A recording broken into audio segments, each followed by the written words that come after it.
Kita membaca kitab suci dari Yohanes pasal 1. Kitab suci Yohanes pasal 1. Kita akan mengakhiri semua yang ditulis di dalam ayat-ayat ini. Kita telah membicarakan tentang dipanggilnya Nathaniel dan Yohanes pasal 1. Kita sudah selesai. Ayat yang terakhir yaitu lalu kata Yesus kepadanya, aku berkata kepadamu, sesungguhnya engkau akan melihat langit terbuka dan malaikat-malaikat Allah turun naik kepada anak manusia. Ini menjadi ayat yang melengkapi seluruh pasal. Dan pasal pertama adalah pasal yang sangat penting, karena di dalam pasal ini langsung memberitakan tentang firman dan manusia. Firman Allah yang mencipta, manusia makhluk yang dicipta. Firman ada di surga, manusia ada di dunia. Di tengah-tengah firman dan manusia, hubungannya adalah sang pencipta dan sang yang dicipta. Di tengah-tengah firman dan manusia ada jembatan. Dan jembatan itu belum pernah berinisiatif dan bertolak daripada bumi. Hubungan itu ada dari atas sebagai inisiator yang turun ke bawah untuk menjangkau yang dicipta. Nah, pasal 1 membicarakan tentang the relationship vertically between the creator and the created man. Allah adalah induk peta teladan. Manusia dicipta menurut peta teladan. Allah adalah sang pencipta dan inisiator. Manusia adalah satu keadaan yang pasif untuk menerima anugerah. Dan firman turun dari atas, akhirnya berbentuk menjadi manusia sendiri. Nah, ini tidak ada di agama lain. Ini hanya ada di dalam Alkitab. Dan di dalam Alkitab yang paling jelas bahwa kita kepada titik ini adalah Injil Yohanes. Sehingga kita melihat ayat terakhir mengakhiri pasal pertama adalah konsep dari sesuatu hubungan yang perlu sesuatu mediator. Itu menjadi begitu jelas. Aku sesungguhnya berkata kepadamu, engkau akan melihat langit terbuka dan malaikat naik turun di atas diri anak manusia. Nah, saudara-saudara, kebudayaan Tiongkok seluruh ribuan tahun sebenarnya hanya tersimpul di dalam 4 huruf. Tian Ren He I.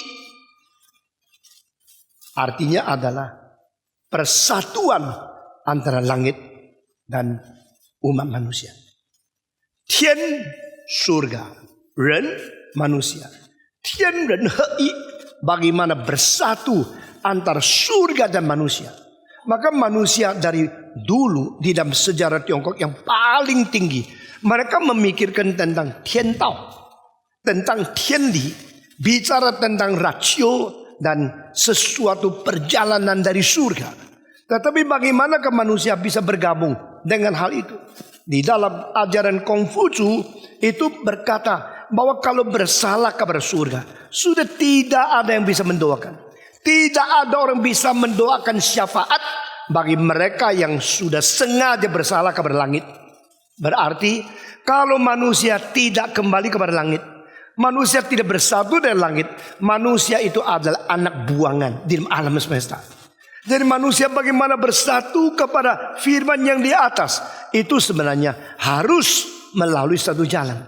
Tapi jalan itu di mana? Filsafat Tiongkok tidak menjawab, karena tidak ada jawaban.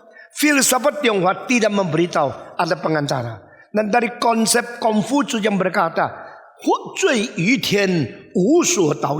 if you sin against heaven, no one can pray for you. Berarti dia kecewa, dia tidak ada pengharapan. There's no mediator, no intercession maker. No one can help you to return to heaven. Jadi di situ sesuatu ide, sesuatu cita-cita yang paling tinggi yang belum pernah tercapai. Dan ini diisi oleh Yohanes. Saya sendiri menyelidiki semua filsafat, dan saya mengetahui dengan pasti tidak ada pengharapan di luar Kristus. Tidak ada jalan yang membawa kita kembali. cita-cita yang tertinggi di dalam seluruh kebudayaan, baik melalui yang disebut filsafat maupun melalui agama yang melampaui kebudayaan, tetap tidak berjalan. Dan saudara-saudara, ajaran Konfusius secara 2000 sampai sekarang 2000 lebih 600 tahun itu diterjemahkan, ditelusuri atau dikagumi dan dijelaskan oleh begitu banyak filosof-filosof sepanjang sejarah. Termasuk seorang yang terkenal di dalam dinasti Song, yaitu Zhu Xi. Dia memberikan penjelasan luar biasa tentang filsafat Tiongkok. Di dalam filsafatnya, Mencius mengatakan kalimat begini: Sun tian ze chang, ni tian ze wang. Yang taat kepada langit akan menjadi subur, yang lawan kepada langit akan menjadi binasa. Barang siapa yang melawan kebenaran dari langit, dia akan binasa. Yang taat, dia akan subur. Misalnya dengan satu dalil yang gampang saja, 4 musim itu tidak ada orang bisa merubahnya. Engkau mempunyai uang banyak, pakai cara kimia untuk bikin hujan, mungkin aja. Tapi satu kali turunkan hujan untuk sebagian kota dari Beijing itu sudah jutaan dolar. Ya. Waktu Olimpik, waktu ketakutan terlalu kering atau terlalu panas, mereka bisa bikin sebagian dari udara di kota Beijing, sebagian itu untuk menjadi enak, supaya orang-orang dari luar negeri rasa lumayan juga. Tapi lumayan berarti jutaan dolar. Kalau lebih lumayan, ya, akhirnya paling lumayan itu bangkrut total. Ya. Manusia tidak bisa melawan. Dan 4 musim itu ada dalilnya. Kalau musim yang perlu kita tanam, engkau tidak mau tabur. Musim yang penuai, engkau tidak dapat uang, tidak dapat penuaian. Itu harus ditaati, harus mengikuti peraturan yang ditetapkan oleh langit. Nah, orang yang mempunyai kebanggaan, kecongkakan, keberanian sampai Tuhan pun mau dilawan, orang itu akhirnya membawa kecelakaan, malapetaka yang paling besar di dalam kebudayaan manusia. Nah, saudara-saudara sekalian, tetapi di dalam pengharapan yang dicetuskan dari Yohanes pasal 1, khususnya ayat pertama dan ayat akhir, engkau melihat sinkron. Dari permulaan ada firman. Firman beserta dengan Allah, dan firman itu adalah Allah. Segala sesuatu diciptakan melalui dia. Tidak ada sesuatu yang diciptakan tidak dicipta melalui dia. Ini sudah menjadi introduksi alam semesta dan langit. Ini apa hubungannya? Tetapi ayat terakhir mengatakan, Nathaniel, hanya karena aku bicara kamu jujur, kamu tidak liku-liku, kamu tidak ada bohong di hatimu. Engkau langsung panggil saya sebagai Rabi, panggil saya sebagai Tuhan, panggil saya sebagai Raja Israel. Saya berkata kepadamu, engkau akan melihat lebih besar dari ini. Dan saudara-saudara, istilah lebih besar berarti apa? More than what you think, more than what you pray, more than what you imagine. Inilah adalah satu janji kemajuan dan kelimpahan yang melampaui apa yang kita mungkin mencapai. Banyak pemuda-pemudi sudah belajar sedikit, mengerti teologi sedikit, kira dia sudah tahu. Sebenarnya Tuhan akan berkata kepada kamu, engkau akan melihat lebih besar dari apa yang kau tahu. Dan yang paling besar yaitu engkau akan melihat langit terbuka. Langit terbuka, lalu apa hubungan langit yang terbuka dengan manusia? Yaitu ada malaikat yang naik turun melalui anak manusia, yaitu Yesus Kristus. Di sini Yesus Kristus bukan saja mengkonfirmasikan ada hubungan yang betul-betul sungguh-sungguh realita antara heaven and man. Ini melampaui semua kebudayaan Tiongkok. Di sini juga dia mengatakan bahwa hubungan itu adalah hubungan organis. Hubungan itu adalah hubungan organik karena ada hidupnya. Manusia dan Allah ada hubungan. Dan hubungan itu melalui pengantara. Dia konformasi ke mediator itu ada. Siapa mediator? Kristus. The one who was word and became man. The one who was God and now become man and live among us. Dia yang adalah Allah sekarang menjadi manusia. Dia adalah Allah yang turun kepada dunia manusia. Dia adalah Allah sekaligus manusia. Dia menjadi mediator. Seorang mediator harus mempunyai zat daripada kedua pihak. Dia adalah Allah dan dia adalah manusia. Karena dia adalah manusia, dia mewakili umat. Dia adalah Allah, dia mewakili pencipta. Karena dia adalah Allah, maka dia membicarakan firman Tuhan kepada manusia. Karena dia adalah manusia, dia mengutarakan kesulitan, kekurangan, keperluan manusia kepada Tuhan Allah. Dengan demikian, Jesus represent God to man, and Jesus represent man to God. Dia mewakili Allah di hadapan manusia. Dia mewakili manusia di hadapan Allah. Dia pengantara. Dan pengantara ini untuk apa? Ada anugerah Tuhan yang turun melalui dia, dan ada permintaan manusia melalui dia. Kenapa kita berdoa? Kita akhiri dengan dalam nama Yesus. Karena melalui dia. Kenapakah anugerah Tuhan dalam nama Yesus? Karena melalui dia. Jadi Allah memberi kebenaran melalui penyaluran kepada kita, yaitu Kristus yang inkarnasi. Allah menerima doa kita melalui mediator yang melalui dia, yaitu Yesus Kristus. Nah, ini menjadi ayat yang mengakhiri. Jadi saya akan lengkapi seluruh pasal pada hari ini, lalu kita langsung masuk ke dalam pasal yang kedua. Pasal pertama, firman. Firman menjadi daging. Firman berada di tengah-tengah kita. Dan firman yang tadi mencipta, sekarang masuk ke dalam dunia ciptaan. Firman itu menjadi pengantara. Firman menggabungkan langit dan bumi. Ini telah mencapai sesuatu yang ingin dicapai, tapi belum pernah sungguh-sungguh tercapai oleh kebudayaan-kebudayaan yang paling besar. Saya percaya kalau Konghucu hari ini ada di sini, umpama andai kata dia datang mengunjungi MRI di Singapura, dia akan bilang, ini yang saya cari, ini yang saya harapkan, langit dan bumi bersatu. Bersyukurlah kita. Mari kita membaca ayat pertama, ayat 14, ayat 18, dan ayat 51. Membaca bersama-sama Yohanes 1:1. Pada mulanya adalah semua, 1, 2, 3. Pada mulanya adalah firman. Firman itu bersama-sama dengan Allah. Dan firman itu adalah Allah. 14 semua. Firman itu telah menjadi manusia dan diam di antara kita. Dan kita telah melihat kemuliaannya, yaitu kemuliaan yang diberikan kepadanya sebagai anak tunggal Bapa, penuh dengan karunia dan kebenaran. Ayat 18 semua. Tidak seorang pun yang pernah melihat Allah, tetapi anak tunggal Allah yang ada di pangkuan Bapa, dialah yang menyatakannya. Ayat ke-51. 1, 2, 3. Aku berkata kepadamu, sesungguhnya engkau akan melihat langit terbuka dan malaikat-malaikat Allah turun naik kepada anak manusia. Sampai di sini ayat daripada 51 mengakhiri seluruh pasal introduksi daripada Injil. Masih ingat? Injil Yohanes unik. Injil Yohanes meskipun dia menceritakan tentang riwayat Yesus, tetapi kelahirannya tidak dicatat. Kenaikan sudah tidak dicatat. Kenapa ya? Yesus dilahir oleh anak darah Maria. Penting. Tapi Yohanes tidak catat. Yesus naik ke surga. Yohanes sudah tidak catat. Dia seperti tidak ada kepala, tidak ada ekor, tidak ada permulaan, tidak ada akhir. Cuma ceritakan Yesus di dunia. Tetapi kalimat firman menjadi daging sudah melampaui semua cerita mengenai kelahiran Yesus di dunia ini.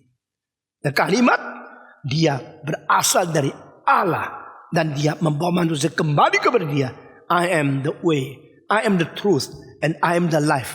Sudah membicarakan tentang halnya dia kembali ke pangkuan Bapa melampaui kenaikan surga yang ditulis di ayat yang lain. Sekarang mulai pasal 2 kita melihat Allah bekerja menyatakan kuasa Allah. Mari kita membaca pasal kedua. Pada hari ketiga ada perkawinan di Kana yang di Galilea, dan ibu Yesus ada di situ. Yesus dan murid-muridnya diundang juga ke perkawinan itu. Ketika mereka kekurangan anggur, ibu Yesus berkata kepadanya, mereka kehabisan anggur. Kata Yesus kepadanya, mau apakah engkau daripadaku, ibu? Saatku belum tiba. Tetapi ibu Yesus berkata kepadanya, pelayan-pelayan, apa yang dikatakan kepadamu, buatlah itu. Di situ ada 6 tempayan yang disediakan untuk pembasukan menurut adat orang Yahudi. Masing-masing isinya 2-3 buyung. Yesus berkata kepada pelayan-pelayan itu, isilah tempayan-tempayannya itu penuh dengan air. Dan mereka pun mengisinya sampai penuh. Lalu kata Yesus kepada mereka, sekarang cedoklah dan bawalah kepada pemimpin pesta.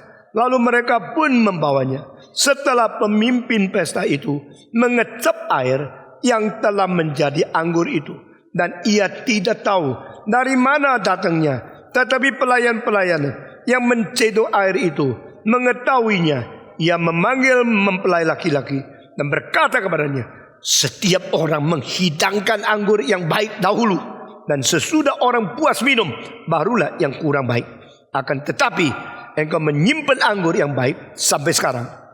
Hal itu dibuat Yesus di Kana yang di Galilea sebagai yang pertama dari tanda-tandanya. Dan dengan itu ia telah menyatakan kemuliaannya, dan murid-muridnya percaya kepadanya. Nah saudara-saudara, inilah peristiwa pertama, dan ini pun mujizat yang tidak dicatat oleh Markus, Matius, dan Lukas. Sehingga Yohanes mempunyai ciri khas sendiri. Dia menyelidiki apa yang pernah dikatakan, apa yang dia pernah dikerjakan oleh Yesus. Dia ingat semua. Karena apa? Dia orang paling muda di antara 12 murid. Itu sebab saya minta saudara, waktu engkau mengajar sekolah minggu, waktu engkau memimpin pemuda-pemudi, atau engkau berkhotbah kepada remaja-remaja, jangan hina yang paling kecil. Yang paling kecil besok mungkin paling penting. Ya, anakmu yang paling kecil cengeng suka nangis, mungkin paling pintar. Waktu dia masih kecil, dia menangkap segala sesuatu dengan pikiran paling jernih. Sebenarnya ingatan manusia saat apa sih paling lengkap? Umur 12. Saudara-saudara, kalau seperti saya ini, engkau kasih tahu apa sama saya, besok lupa semua. Ya. Tapi engkau tanya saya, waktu saya kelas 6, waktu itu gurunya bagaimana? Saya ingat terus. Karena apa? Itulah umurnya manusia mempunyai ingatan paling baik. Yesus telah memanggil banyak murid, dan di antaranya ada seorang remaja yang kecil, yang umurnya paling muda, yaitu Yohanes. Nah inilah sebabnya waktu Yohanes tua menulis semua tentang riwayat Yesus, dia mengingat hal-hal yang sudah lupa sama Matius, yang sudah tidak diingat sama Markus, yang tidak ingat oleh Lukas. Meskipun Markus mendapat banyak bahan dari Petrus, dan Lukas mencari menyelidiki kotasinya seperti seorang scholar yang terbelajar luar biasa. Tapi saudara-saudara, Matius, orang yang pernah ikut Yesus sendiri dari permulaan, banyak hal yang tidak ingat. Tapi Yohanes ingat. Dan satu-satunya mujizat pertama yang tidak diingat oleh tiga-tiga, atau tidak ditulis oleh tiga-tiga, muncul di sini. Nah ini the first is very fundamental. The first experience is very impressive.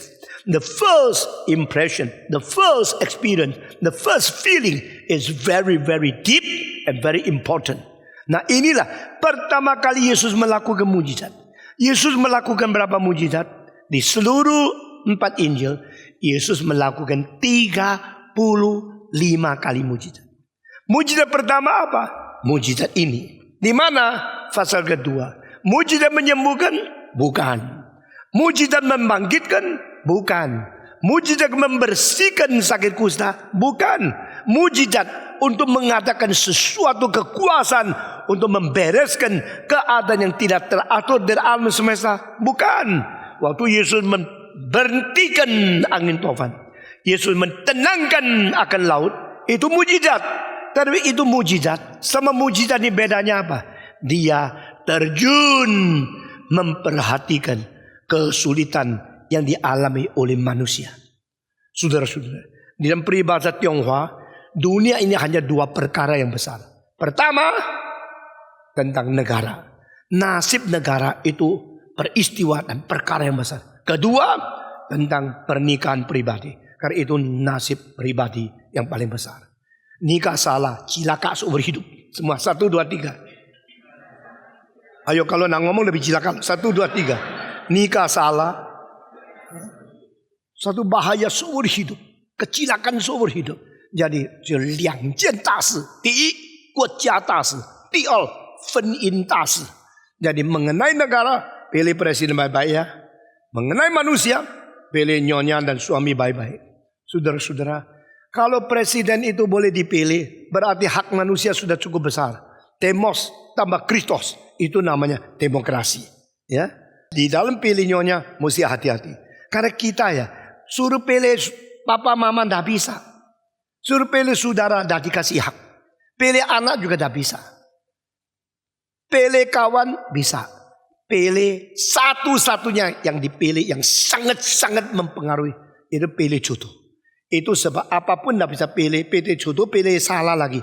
IQ low. Saudara-saudara. Jadi mesti hati-hati dia hal memilih jodoh. Lebih baik tidak nikah daripada nikah salah. Semua 1, 2, 3. Tidak berani ngomong ya. Karena you pilih salah pun juga lebih baik dari nikah kok. Lebih baik tidak nikah dari nikah salah. Itu penting sekali. Nah saudara-saudara, di dalam hal peristiwa pernikahan, Yesus menjadikan utama. Yesus terjun untuk mengutamakan pertolongan kepada manusia. Khususnya manusia pemuda-pemudi. Jadi jangan kira Yesus tidak perhatikan kita. Oh, Yesus kenapa tidak dengar doaku? Tidak. Pasti Yesus memperhatikan. Karena Alkitab mencatat peristiwa pertama yang memerlukan kuasa Allah campur tangan untuk memberkati manusia, yaitu pernikahan. Saudara mungkin dulu tidak pernah pikir ya. Mujizat 35 yang pertama untuk pernikahan. Tetapi saudara perhatikan, di sini ada satu kalimat. Maria ada di situ. Di mana? Di kota Kana. Kana di mana? Di Galilea. Berarti tempat Yesus dibesarkan. Di daerah kampung-kampung ini ada kampung Kana, ada kampung Kono, ada kampung Kini, ya. Pokoknya itu banyak kampung-kampung. Salah satu kampung di Galilea yang dekat-dekat di situ. Dan diundangnya Maria. Kita kalau undang orang karena apa? Dulu dia undang gua ya, sekarang gua undang dia. Supaya saling bantu ya. Waktu saya diundang saya kasih $20. Sekarang saya undang saya mungkin 25. Cuan kok $5 begitu ya. Kenapa diundang? Hanya orang yang dekat, yang dianggap sahabat, akrab, itu yang diundang. Maka berarti Ibu Maria, yaitu Mama Yesus, ada seorang yang dipandang. Dan seorang dia dianggap anak perempuan yang baik, sehingga diperhatikan dan diundang. Waktu diundang, murid-murid juga diundang. Berarti semua murid Yesus itu mempunyai hubungan relasi masyarakat yang cukup baik. Dan di Kana itu engkau undang saya, aku undang engkau. Waktu pernikahan dikatakan Yesus juga diundang. Jadi di sini yang penting adalah, adakah undanganmu di pernikahan? Tulis silakan datang Yesus. Kenapa banyak keluarga hancur? Pada waktu dia nikah tidak undang Yesus. Kenapa banyak orang cerai? Karena dia tidak minta Tuhan hadir, ikut campur dalam pernikahan. Apa sih ruginya kalau undang Yesus?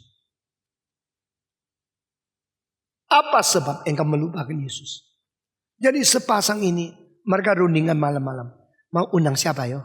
Ayo, kira-kira undang 80 orang. Kawanmu, semua, familimu, handai tolan semua diundang. Tapi mereka mengatakan, jangan lupa ya, undang Yesus. Nah ini menjadi kalimat yang penting. Yesus juga diundang.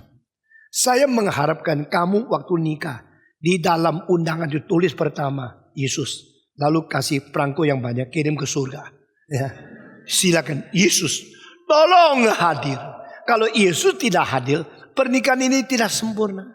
Kalau Yesus tidak diundang, waktu kesulitan, siapa yang menolong? Begitu banyak pemuda-pemudi tidak mengundang Yesus. Tidak mau dia campur tangan. Apalagi sudah kadung jatuh cinta, maunya bertua minta disetujui tok. Herannya ada satu orang bilang gini, kenapa ya? Waktu saya mau beli kuda, doa dulu. Tuhan, saya mau beli kuda. Kasih bijaksana supaya pilih, jangan salah. Kuda kalau dipilih yang ganteng, tapi begitu pilih sudah tua, baru dibeli 2 bulan mati, rugi besar. Karena kuda itu mahal kan. Maka mesti beli kuda. Mau tahu kuda itu berapa muda, atau tua atau muda? Dari mana tahu? Hah? Siapa yang tahu kuda tua sama muda dari mana? Lihat. Siapa yang tahu? Ada yang tahu? Ada. Dari mana?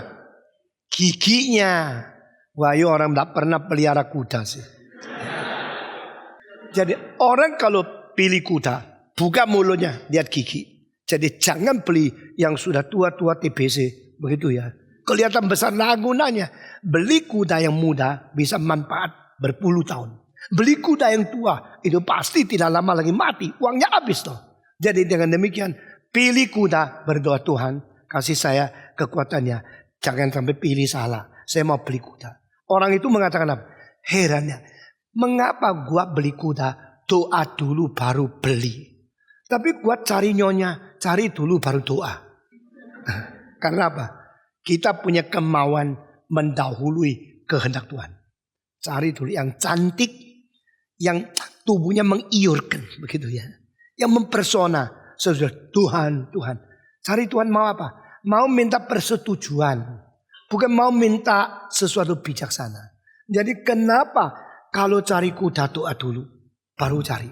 Kalau cari nyonya cari dulu, baru doa. Ayo, coba mulai hari ini putar sedikit, banting setir.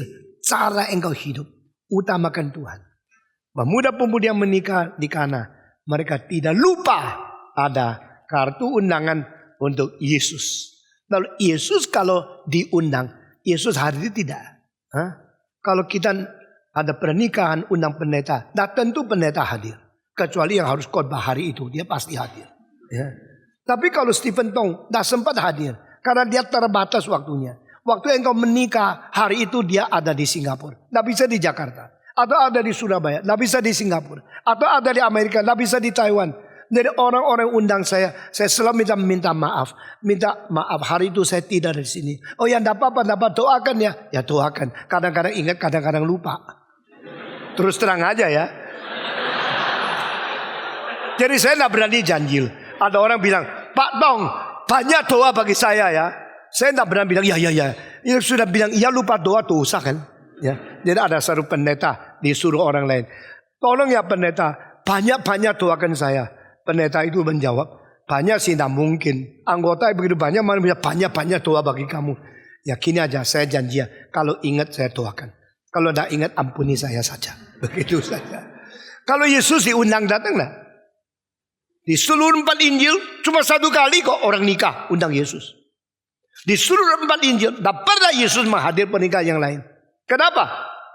Mungkin cuma 1 kali dia diundang. Mungkin orang ini yang ingat. Begitu Yesus diundang, Yesus hadir. Ini pentingnya. Yang saya minta saudara, jangan lupa undang Yesus ya. Kalau nikah ya. Tapi banyak orang bilang, gua tidak berani undang Yesus. Kalau undang dia ikut kebaktian saya pernikahan. Undang dia mengikut pesta. Dia melihat perut girlfriend saya sudah besar, malu gua. Saudara, kamu tidak berani undang Yesus karena kamu mau langgar dulu.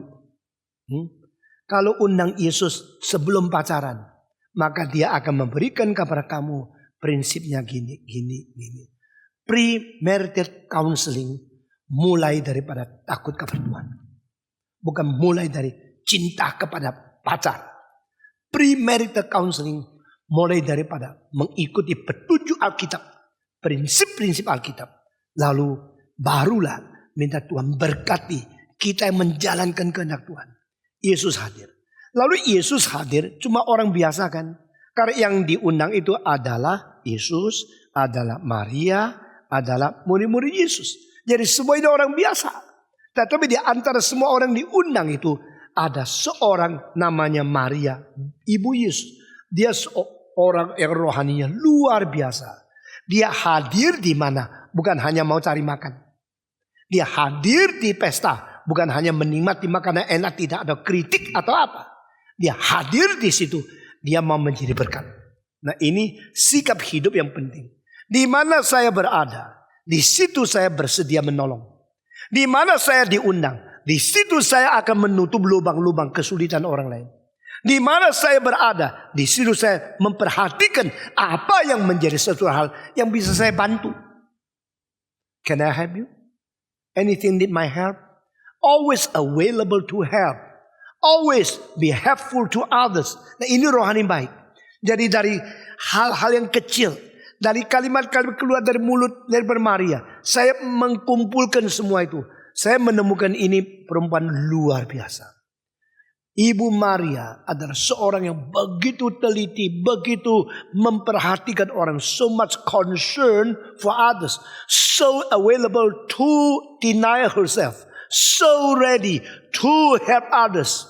Dia selalu bersiap untuk menemukan kesulitan orang untuk dibantu. Ada orang di mana saja dia cerewet, di mana saja merusak, di mana saja bikin orang berkelahi.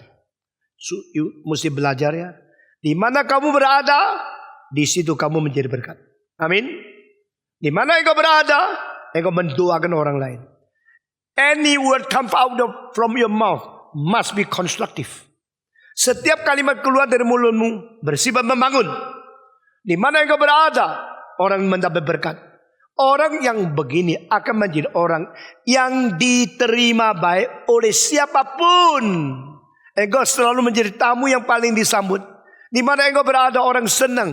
Begitu engkau buka mulut orang dapat berkat. Begitu bicara orang dibangunkan. Saya dari muda berdoa kepada Tuhan. Make me a blessing. Through me I can show your glory, your grace, your truth, your help to others. Kalau bicara dengan kalimat yang membangun. Kalau engkau bertindak, tindak sesuatu yang membangun. Kalau engkau berada menjadi manusia yang membangun. Orang yang disambut oleh semua orang. Itu orang yang memuliakan Tuhan. Dan bagaimana menjadi orang disambut oleh orang Tuhan? Ada satu kali mengatakan, siapakah tamu yang baik dan siapakah tamu yang jelek? Dia bilang tamu yang baik ada 3 syarat. Tamu yang jelek juga ada 3 syarat. Mau dengar? Mau?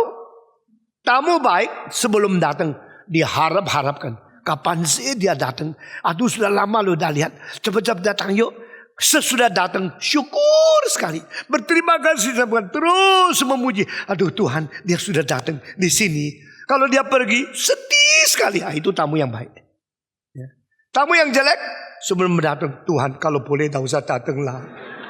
Lebih baik cancel flightnya, lebih baik tak usah datang. Sudah datang, Tuhan tolong aku pikul salib ya. Kalau sudah pergi, puji Tuhan, haleluya. Lah itu tamu yang jelek. Jadi saudara-saudara, kamu ingin menjadi tamu yang baik. Kamu ingin menjadi orang yang terima. Kamu ingin menjadi berkat bagi orang lain. Belajar. Maria begitu diundang, dia bukan eng botaulo, tutu di situ makan. Ini lempernya kurang asin. Apa ini kuahnya terlalu manis? Apa ini dagingnya terlalu kecil? Bukan. She never criticize. She only become a helpful person. Meskipun yang nikah bukan anaknya. Yang nikah orang lain. Tetapi my presence, kehadiranku harus menjadi berkat. Lalu dia melihat apa yang bisa saya kerjakan. Apa yang bisa saya tolong. Di mana engkau pergi, berusaha menjadi penolong. Di mana engkau pergi, berusaha untuk mengeluarkan kontribusimu untuk menjadi berkat bagi orang lain. Inilah caranya hidupnya Maria. Saya kira pasti ada sebabnya kenapa Tuhan pilih perempuan ini ya. Bukan pilih perempuan lain untuk pinjam rahimnya. Untuk melahirkan firman menjadi daging. Dan you lihat, kumpulkan semua kalimat yang pernah dikatakan oleh Maria. Lalu telusuri apakah sifat motivasi dan faedah akibat dari itu. You akan kagum. Nah maka Maria melihat silakan. Ini keluarga tidak ada pengalaman. Maklumlah pertama kali nikah. Kalau orang nikah banyak pengalaman, jangan nikah sama dia. Engkau mau menikahi saya? Sudah berapa banyak pengalaman? Oh saya sudah pernah menikahi 10, tidak usah takut. Justru takut kan? Nah, tidak pernah nikah. Maka orang yang nikah kalau salah, kalau ada kekurangan, itu lumrah. Maka saudara ingat ya, kalau engkau diundang di dalam satu pesta pernikahan, akhirnya ada yang tidak memuaskan kamu, jangan marah. Karena mereka, maaf, pertama kali nikah. Dan pernikahan itu harus repot sekali. Harus susah sekali. Sampai capek sekali. Kenapa? Supaya tidak berani nikah lagi. Iya kan? Kalau nikah terlalu gampang ya, saben hari nikah, besok cerai, nikah lagi. Mesti capek setengah mati, susah sekali. Waduh, banyak kesulitan. Itu bagus. All things work together for good to those who love God. Begitu ya. Jadi waktu engkau nikah, engkau dah tahu salahnya di mana. Tetapi mesti ada orang Kristen di situ. Ada kelemahan. Melihat kesalahan, bukan ngomel, bukan marah, bukan kritik, menjadi kontributif. Nah, di sini Maria menemukan cilaka. Anggurnya habis. Ya. Coba tambah dong. Maaf ya, sudah habis. Lain tahun aja kalau datang lagi saya tambah. Lah apa ini? Ini hari pernikahan kok saya dikasih anggur cuma setengah gelas. Tidak ada lagi. Kalau ada uang jangan nikah dong. Kalau kurang uang jangan undang saya dong. Wah, mulai ribut. Jadi kalau keributan itu tiba bagaimana? Maka Maria selalu memikirkan kebutuhan orang lain. Selalu menghindarkan kesulitan yang akan terjadi. Selalu berusaha memperdamaikan. Nah, ini rohani baik. Saya kira di antara kamu ada beberapa anggota yang baik sekali. Saya tidak hati sangat appreciate beberapa anggota di Singapura. Ya, ada yang wanita, ada yang pria. Dari cara ngomong sudah tahu. Dia bersifat mau menjadi helpful person. Always available to help. Mau membantu. Ini adalah sikap yang bagus. Nah, di Alkitab menunjukkan ada orang-orang seperti ini. Wang Mingtao berkata, when troubles come, go ahead. When dangers come, in the front. When so many enjoyment come, you retreat to the real parts. Sebegitu ada keindahan, bahagia datang, engkau undur ke belakang. Ada bahaya, maju ke depan. That is a sign of you are a good Christian. Kristen yang baik menghadapi kesulitan, maju ke depan. Ada keenakan, mundur ke belakang. Biar orang lain. Yesus pada waktu mau ditangkap, dia mengatakan satu kalimat. Jikalau aku harus ditangkap, biarlah orang-orang ini pergi. Dia tidak mau muridnya ikut ditangkap. Karena dia mau menderita sengsara secara sendiri di depan. Dan orang lain dibahagiakan. Ini semua harus kita belajar.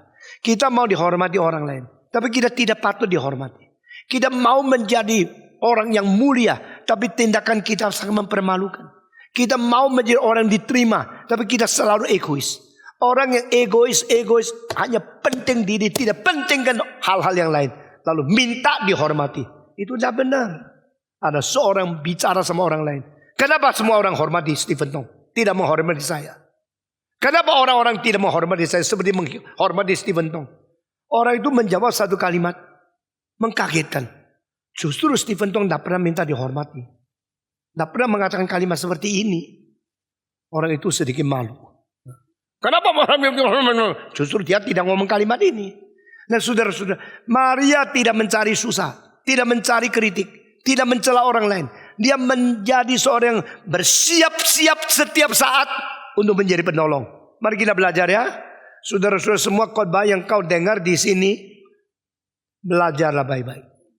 Dengan demikian firman Tuhan akan membentuk kamu menjadi manusia Kristen yang berkarakter tinggi. Lalu apa yang kau pelajari, jangan lupa terapkan dalam hidup. Dan setelah nikah dapat anak, beritahu kepada generasi kedua. Dengan demikian Reform Church, Reform Community can be a community of the self-education, of the self-autodidact through the Word of God and the Holy Spirit's guidance. We become building a nation, building a generations of respecting God and full love to others. Biarlah kita menjadi orang yang mempunyai kebudayaan, culture making yang berbeda dengan masyarakat yang lain. Nah, kalau reform, gembar-gembor doktrin yang benar, kebenaran kitab suci penting. Kenapa kita tidak mendirikan sesuatu instansi pendidikan yang menghasilkan orang yang berkarakter tinggi, yang berpengetahuan yang paling tinggi, dan mempunyai spiritualitas yang paling tinggi? Maka apa yang kau terima dari kebenaran Tuhan, imanilah, pikirlah, taatlah, Dan terapkanlah ke dalam hidup. Dan setelah nikah dapat anak, turunkan kepada cucumu, anakmu. Lalu kita culture making, a reform culture, reform character building, reform education, dan reform Christian with the highest possibility, highest achievement of character building. Lalu mempengaruhi akan seluruh dunia. Mempengaruhi lingkungan di sebelah kita. Saudara-saudara, Maria menemukan cilaka. Ini orang nikah ada kesulitan. Anggurnya habis. Kalau sudah habis, dia mengatakan, apa ini? Anggur habis. Nggak bendo, nggak bondo. Kurang uang gue panggil orang datang sini. Bikin malu aja. Dia teriak-teriak lalu menjadi penyebar rumor di luar. Tidak. Saudara perhatikan mulutmu, ya. Biasakan memberitakan yang baik kepada orang lain. Mengikat yang tidak baik dalam dirimu. Peribahasa Tionghoa mengatakan, Yao yan zhi yi zhi zhe. Maksudnya, semua gosip berhenti pada mulut orang berbijaksana. Orang bilang, apa sih? Oh ya Allah gitu, gini. Oh begitu ya? Jadi bagaimana? Sudah, saya tahu. Sudah dengar? Sudah. Lalu, stop. Jadi telinga buka sebesar-besar, mulut tutup sekecil-kecil. Kalau dengar omongan boleh terima. Tapi jangan sembarang keluar dari mulutmu. Karena apa? Karena kita hanya menjadi sesuatu exit untuk kebenaran. My mouth is to preach the gospel, to say the beneficial things to others. Not as an instrument for the rumors, instrument for the gossips. 方言，止于智者；谣言，止于智者。Orang berbijaksana berhenti daripada semua rumor yang dia dengar. Dan dia menjadi orang bertanggung jawab. Tetapi, saudara-saudara, 真言出于智者. Kalimat kebenaran itu keluar dari mulut orang yang berbijaksana. Sehingga we talk only things which is beneficial, constructive to others, not destructive. Maka Maria seperti ini. Maria menemukan cilaka, anggurnya sudah habis. Dia cari siapa? Cari Yesus. Siapa Maria? Mama. Yesus siapa? Anak. Mama cari anak. Atau anak itu harus menyelesaikan semua problem mama. Kalau mama menemukan kesulitan, ayo anak, ayo kerjakan. Terus begini anak juga datahan kan. Mama bilang, ayo gua kurang gotiao. Ayo. Bulan depan, gotiao. Bulan depan, cap gotiao. Tahun depan, mulai hari ini ya, setiap bulan gocap tiao. Wah, engkau bisa bosan kan? Nah, di sini pada waktu Maria menemukan kesulitan, dia membantu, tapi dia rasa diri terbatas. Lalu dia cari Yesus. Kenapa? Dia adalah orang satu-satunya yang dari permulaan mengetahui yang dilahirkan anak pertama ini bukan orang biasa. Karena malaikat berkata kepada dia, yang kau lahirkan akan disebut the Holy One of God, the Son of God in the highest. Anakmu akan dipanggil yang suci daripada Allah. Anakmu yang kau lahirkan akan disebut anak dari tempat yang maha tinggi. Jadi dia satu-satunya orang di dunia yang mendapatkan sesuatu ilham daripada Gabriel. Beritahu kepada dia, this son you give birth to is different. Ini anak yang kau lahir, bukan anak biasa. Jadi dia sendiri melihat sampai umur 12 seperti orang biasa. Dia membawa Yesus ke Yerusalem.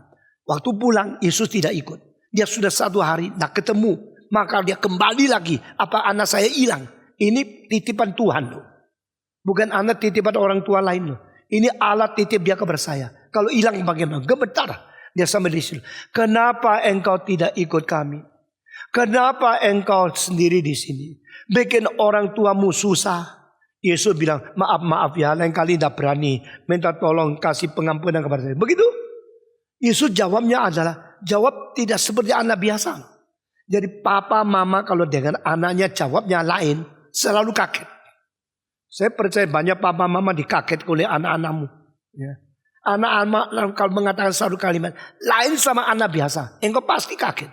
Yang paling kagetnya ini, satu-satunya mama yang pernah dititipi rahimnya ada anak Allah menjadi anak manusia. Dia menjawab apa? Mengapa cari saya? Tidak tahukah saya harus memperhatikan urusan Bapakku di surga. Jadi Yusuf itu apa?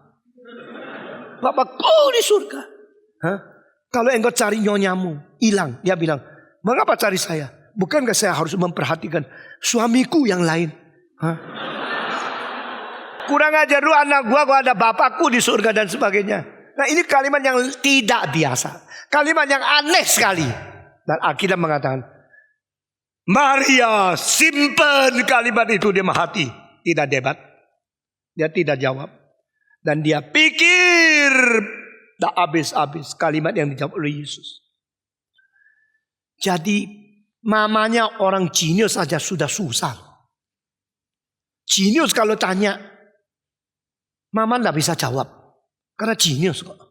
Ya. Kalau anaknya terlalu pintar, wah mamanya susah. Tetapi guru yang dapat anak lebih pintar daripada dia, tetapi dia tekan terus, itu guru IQ low.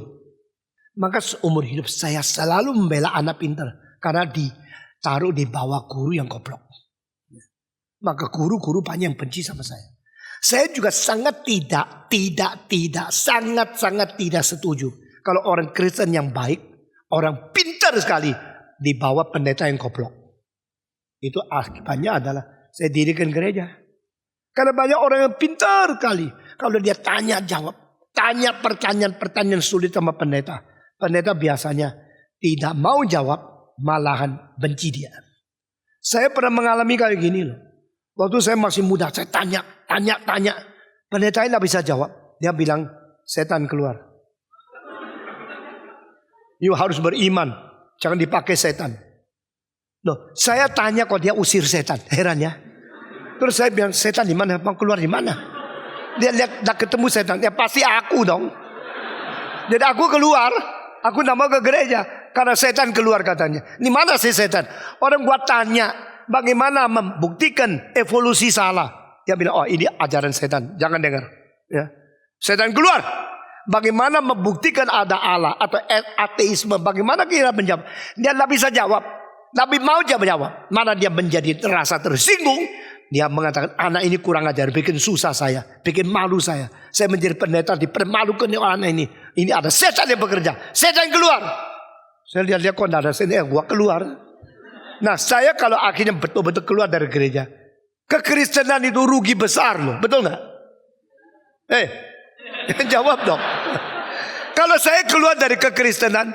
Kekristenan tidak ada pelayanan. Tuhan melalui saya kepada kamu. Yang rugi bukan saya. Kamu. Sehingga saya berdoa, Tuhan jawablah. Kalau engkau jawab pertanyaan saya yang sulit-sulit ini. Bagi saya sulit, bagi engkau tidak. Kalau engkau menjawab pertanyaan, saya akan menjawab pertanyaan yang benar kepada siapapun di seluruh dunia. Aku janji menjadi hambamu. Nah inilah terjadinya seorang hamba Tuhan yang mengalami kesulitan tapi menemukan pendeta yang goblok. Maka pada waktu saya sudah melayani di sini sana. Mulai tahun 61. Setiap tahun saya menerima pertanyaan. 6.000 sampai 10.000. Saya menjawab di mana saja. Di Amerika, di Taiwan, di Vietnam. Di Filipina, di Singapura, di Kuala Lumpur. Di Eropa. Jawaban-jawaban menjadi pertolongan bagi banyak orang. Akhirnya banyak pemuda-pemudi tidak jadi keluar dari kekristenan. Banyak pemuda menjadi berkat. Dan mereka menerima. Maka saya kira lebih baik. Janganlah membiarkan orang yang pintar belajar di bawah guru yang goblok. Jangan memperbolehkan orang Kristen yang IQ-nya tinggi dikembalakan oleh pendeta yang goblok. Lalu akhirnya sudah tidak ada pengharapan. Bangun gereja sendiri. Dirikan gereja sendiri. Menciptakan satu generasi. Menciptakan satu bangsa yang berani tanya. Yang berani tanya dan bisa dijawab. Dengan demikian kekristenan mendapatkan satu pengharapan yang baru. Nah ini adalah pelayanan saya. Nah pada waktu Maria mendengar jawaban dari Yesus Kristus. Ini semua kalimat yang sulit sekali. Jadi menjadi guru orang pintar. Tidak gampang. Menjadi pendeta anak pintar. Tidak gampang. Menjadi profesor daripada mahasiswa yang pintar. Tidak gampang. Menjadi mahasiswa teologi untuk anak-anak menyerahkan diri yang pintar. Tidak gampang. Tetapi saya berusaha di hadapan Tuhan. Tidak pernah menghina satu pertanyaan. Selama hampir 45 tahun menjadi hamba Tuhan, mengajar sekolah teologi, tidak pernah saya menghina satu pertanyaan murid. Silakan tanya yang paling sulit. Kalau saya tidak bisa jawab, saya jujur. Kalau saya bisa jawab, saya jawab sampai tuntas. Lalu engkau mendapatkan keteguhan iman, engkau menolong orang lain. Nah, ini sikap saya menjadi guru, sikap saya menjadi dosen. Saya mengerti Maria setiap kali mendengar kalimat keluar dari mulut Yesus, itu susah sekali. Nah, malaikat telah berkata, nanti kamu Maria, hatimu akan ditusuk oleh pedang. Itulah hidup menjadi ibu daripada Yesus anak Allah, firman menjadi daging. Tidak gampang.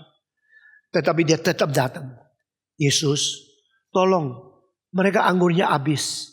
Dia pernikahan separuh pesta. Sekarang kalau tidak ada anggur, keluarganya akan terus diingat selama-lamanya. Dulu ya, waktu nikah ya, anggurnya entek. Habis ya. Maka bagaimana? Dia bilang, tolong Yesus, anggurnya dia habis. Setelah Maria mengatakan kalimat ini, Yesus menjawab, hei perempuan, apa hubungan engkau dengan saya? Mau apa lu? Kurang ajar ya. Wah, di dalam gereja ngomong Yesus kurang ajar, juga kurang ajar kan. Tapi memang begitu. Hei perempuan, apa hubungan engkau dengan saya? Saya pertama kali baca itu kaget loh. Yesus kasari loh. Nggak pernah belajar. Orang boceng nih, masa ngomong sama mama, hei perempuan. Coba nanti pulang kamu bilang sama mamamu, hei perempuan, piak piak piak piak piak. Kamu ditampar setengah mati. Hei perempuan, apa hubungan saya dengan kamu? Maria bilang, hah? Lu berani ngomong begitu? Siapa yang bikin kamu besar? Siapa yang kasih makan? Siapa yang masak? Dari engkau bayi sampai sekarang. Ribut dah karu-karuan. Maria selalu kalau dengar kalimat yang sulit diterima, dia diam. Dia tenang. Nah, anak saya ya macam-macam. Aku mempunyai 4 anak. Sifatnya itu 4 musim. 4 anak 4 macam. Ada 1 anak dari kecil, kalau saya marah, dia tidak pernah ngomong. Sama masuk kamar, nangis. Ada 1 anak lagi, kalau saya ngomong, loh kok begitu ya? Mesti nak gitu loh, debat. Ya. Jadi saya tahu perasaan manusia sifat yang berbeda. Karena ada yang turun sifat saya, ada yang turun sifat nyonya saya. Ya. Dan nyonya saya tidak menurunkan sifat saya karena nyonya bukan anak. Ya. Jadi anak itu macam-macam. Tetapi ada seorang kayak begini. Hei perempuan, apa hubungan saya dengan engkau? Maria bagaimana tahan? Dia diam, dia terima. Saya mau tanya, benarkah Yesus kurang ajar? Bolehkah memanggil mama hei perempuan? Ini peraturan dari mana? Ini contoh baik atau tidak? Apakah Yesus menjadi contoh yang kurang ajar pada zaman ke zaman? Kalau semua orang sudah percaya Yesus pulang sama mamanya, hei perempuan, hei perempuan, apa hubungan saya dengan kamu? Loh, dari mana? Dari Yesus. Saya belajar dari Yesus. Ini contoh daripada Tuhan seluruh umat manusia. Dunia jadi kacau kan? Jadi pada waktu saya umur 18, saya baca ayat ini, saya pikir sendiri, ini apa ini? Kenapa Yesus jawabnya beri kasar ya? Boleh gak jawab seperti ini? Akhirnya saya dapat jawaban. Karena apa? Sudah diperhatikan. Sebagai Allah yang mau mengerjakan mujizat, di dalam melakukan mujizat, tidak ada unsur daripada jasa manusia. Tidak boleh campur. Kalau Yesus mengatakan, you boleh ikut campur. Sama-sama kita mengerjakan mujizat. Di situ kristologi akan tidak mungkin dibangun dengan baik. God is God. Man is man. There's no merit of human beings in doing the miracle of God. Yesus akan melakukan mujizat pertama. Yesus akan pertama kali menyatakan kuasa ilahi pada dia. Sekarang secara tidak sadar, setan pakai unsur manusia untuk campuri. Dan tidak ada orang sadar. Kebudayaan manusia tidak bisa menjawab. Yang peka cuma satu, Yesus sendiri. Yesus melakukan segala sesuatu begitu sulit. Karena dia harus sendiri peka. Sedikit saja dia tidur. 1 detik saja dia longgar. Dia sudah susah, tidak bisa kembali kepada Bapa. Mari kita mengerti hal ini. Orang Tionghoa waktu menerjemahkan ayat ini gemetar. Bahasa Tionghoa menerjemahkan ayat ini. Semua kalang kabut. Gimana terjemahkan? Kalau terjemahkan tidak cocok, tidak setia sama Alkitab. Kalau setia sama Alkitab, seluruh orang Tionghoa akan ganyang orang Kristen. Hei perempuan, kurang ajar ya. Apa hubungan aku dengan kalau hei perempuan selamat pagi masih boleh. Hei perempuan, apa hubungan saya dengan engkau? Yang menjadi ibu kalau anakmu ngomong gini, engkau akan marah mengatakan, hubungan apa? Ibu, kau dari saya, aku lahirkan kamu. Tidak ada hubungan. Dari mana engkau menjadi kurang ajar seperti ini? Tapi Maria tidak. Maria sudah diberi pesan oleh malaikat sebelum melahirkan Yesus. Kau akan tertusuk seperti pedang. Orang yang mencintai Tuhan. Dan orang yang harus menanggung salib. Dia itu seperti pedang menusuk. Semua yang menjadi ibu, kalau waktu anakmu berani sama kamu, melawan kalimatmu, mengatakan kalimat, kamu bahkan tidak berani kasih tahu sama suami. Kamu tanggung sendiri. Aduh, anak gua sudah besar kok jadi begini sih. Ngomongnya kok menjadi kasar begini. Dia lupa dari kecil saya terus ganti popok, bau luar biasa. Saking ibu berkorban dan tidak mau cari jasa. Tidak mau minta dipuji. Saya telan terus air mata. Sekarang kurang ajar seperti ini. Ibu yang dikasari oleh anak sulit tahan kan. Dan Maria diam. Karena Maria mempunyai satu sifat wanita yang begitu anggun. Tidak suka debat. Tidak suka menang. Maunya memikirkan semua kalau datang kesulitan tiba kalau dia memikirkan apa maksud Tuhan. Apa kemauan Tuhan Allah? Apa yang harus aku belajar di dalam kesabaran menghadapi kesulitan ini? That kind of lady is a great lady. Kalau seorang perempuan yang terus debat dengan engkau tidak tahan. Tapi seorang perempuan yang mempunyai bijaksana dalam kesulitan, melihat suami lagi meletus seperti gunung, lalu dia menjadi tenang, menjadi seorang yang menampung semua kesulitan itu. Keluarga itu lebih berbahagia. Tapi kalau satu ledak, kedua leduk. Wah, itu menjadi satu peperangan yang tidak habis-habis. Yesus mengatakan, hei perempuan, apa hubungan aku dengan engkau? Maksudnya apa? Sebagai Allah yang melakukan mujizat, dia tahu semua, tidak usah engkau kasih tahu. Kalau Yesus bilang, oh ya baru tahu, kamsia ya. Kalau lu udah kasih tahu, gua juga tidak tahu kalau anggurnya habis. Kalau begini, besok akan menjadi yaitu mujizat yang kerjasama antara Allah dan manusia. Ini tidak bisa.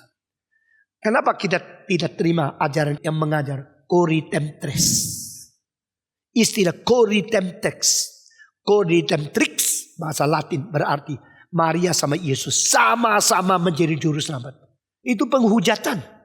Itu salah. Itu kita tidak boleh terima. Di dalam hal yang menghormati Maria, di dalam hal menghormati Maria, engkau sudah menurunkan Kristus daripada dia adalah Allah yang tidak perlu dicampuri jasa manusia. Engkau menghujat. Itu tidak bisa. Kita tidak menerima the treasury of the saints. Kita tidak terima Maria the Queen of Heaven. Kita terima kalau Yesus itu adalah anak Maria, maka Maria itu adalah mamanya Tuhan Allah. Tidak. Itu kalimat the Mother of God hanya memberikan isyarat. Waktu dia melahirkan Yesus, di dalam rahimnya Yesus sudah mempunyai sifat ilahi. Bukan dia dan mama yang melahirkan Allah, the Mother of God. No, the deity of Christ even started from in the womb of Mary. Bukan Maria bisa melahirkan Allah, tapi Allah mau masuk pinjam rahim manusia. Jangan dibalikkan. Kalau saya mengatakan manusia dua kaki, memang manusia dua kaki. Jangan dibalikkan. Yang dua kaki manusia, ayam.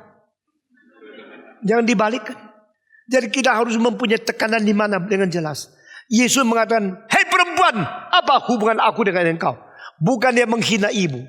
Di sini Allah tidak boleh dicampuri. Karena dia melakukan mujizat pertama di dalam sejarah.